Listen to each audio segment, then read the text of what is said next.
Assalamualaikum warahmatullahi wabarakatuh. Let me introduce myself. My name is Najwa Nur Ashifa. I'm a student from Sultan Haji Muhammad Idris Islamic University, Program English Education Department, second semester. In this video, I will discuss about language and linguistics. Re-explain materi from this video. So, let's get straight to discussion. First materi, I will explain about language. Language is a system of arbitrary vocal symbol used for human communication.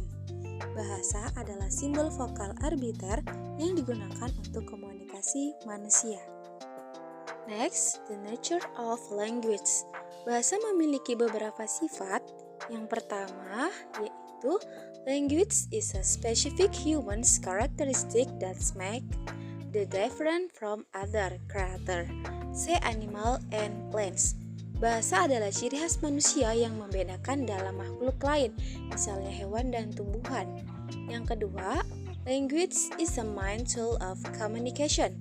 Bahasa adalah alat komunikasi utama. Yang ketiga, language is a method of human communication, either spoken and written. Bahasa adalah metode komunikasi manusia, baik lisan maupun tulisan. Yang keempat, bahasa suatu sistem simbol-simbol lisan, manual atau tertulis, konvensional yang dengan manusia sebagai anggota kelompok sosial dan peserta dalam budayanya mengekspresikan diri. Dan yang terakhir, bahasa adalah sistem simbol vokal arbiter yang digunakan untuk komunikasi manusia. Istilah arbiter ini bukan berarti bahwa segala sesuatu tentang bahasa tidak dapat diprediksi, karena bahasa tidak bervariasi dalam segala hal yang mungkin. So, language is symbolic system in which words are associated with objects, ideas, and action by convention.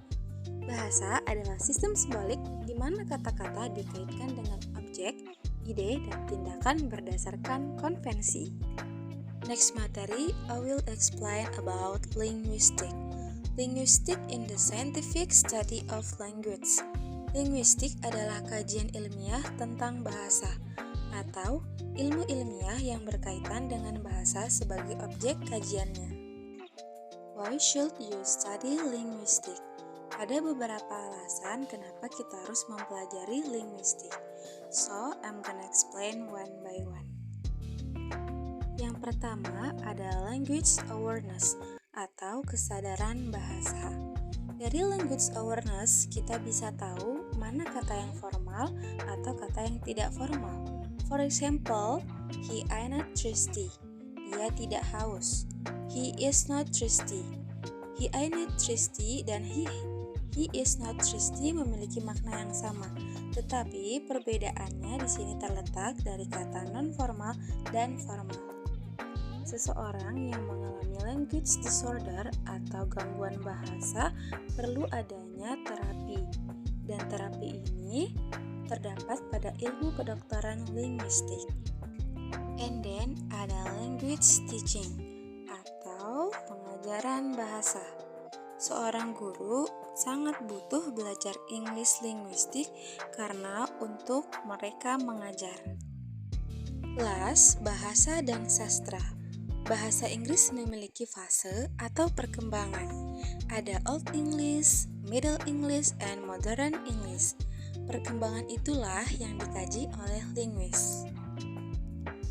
Ferdinand de Saussure lahir di Jenewa 26 November 1857 dan meninggal di Von Fles, Le Chante 22 Februari 1913 pada umur 55 tahun. Beliau seorang bapak linguistik yang terkenal sekarang ini. Next, characteristic of language.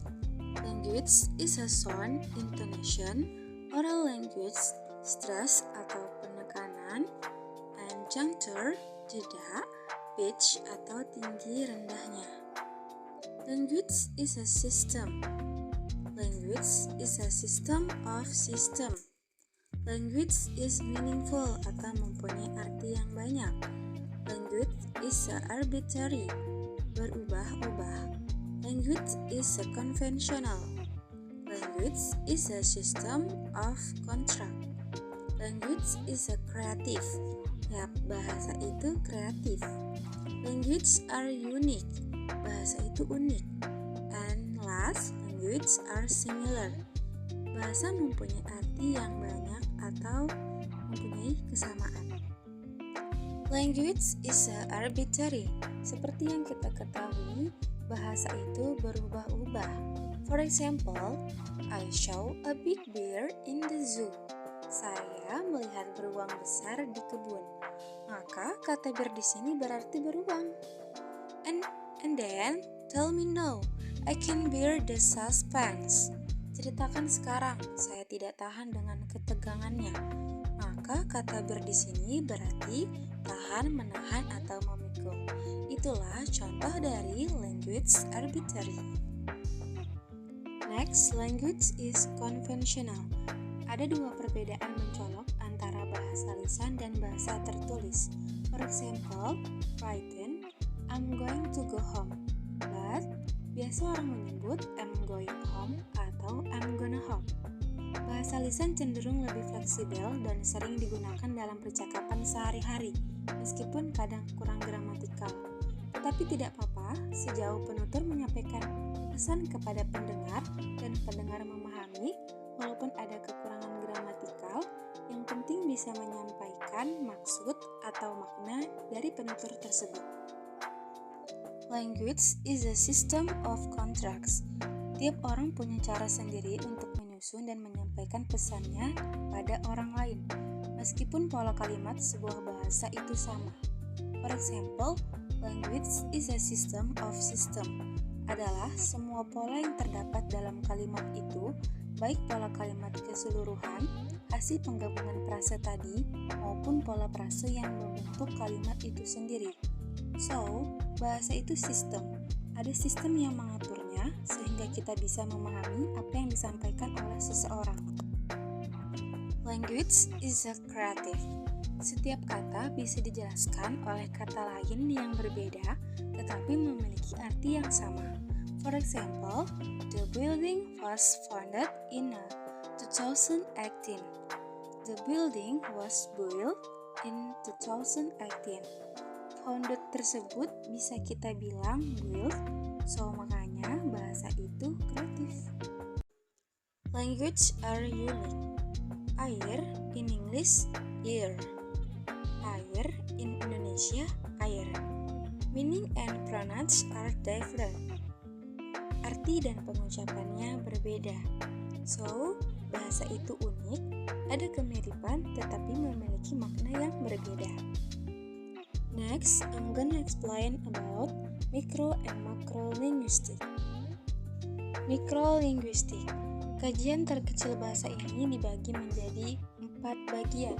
Yang pertama ada fonologi, kajian tentang bunyi. Yang kedua ada morfologi, kajian tentang bentuk. Yang ketiga ada sinteks, kajian tentang frase atau sentence. Dan yang terakhir semiotik, kajian tentang makna. Macrolinguistic. Macrolinguistic is broadest view of language, function within human social system. Makrolinguistik adalah pandangan bahasa yang paling luas yang mempelajari bagaimana bahasa dan makna berfungsi dalam sistem sosial manusia. Ada beberapa materi mengenai makrolinguistik, and I'm gonna explain one by one.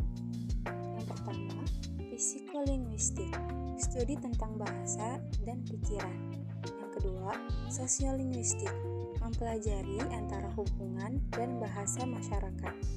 Yang ketiga, neurolinguistik, studi tentang pemrosesan bahasa dan representasi bahasa di otak. Yang keempat, analisis wacana atau linguistik teks adalah studi tentang hubungan antara bahasa dan konteks, di mana bahasa itu digunakan. And then, applied linguistic, berkaitan dengan penerapan teori, metode, dan temuan linguistik. And the last, forensic linguistic, berkaitan dengan penerapan pengetahuan, metode, dan wawasan linguistik pada konteks forensik hukum, bahasa, investigasi kejahatan, persidangan, dan proses peradilan. That's all explained by me. Mohon maaf jika terdapat kekurangan maupun kesalahan. Thanks for watching. Wassalamualaikum warahmatullahi wabarakatuh.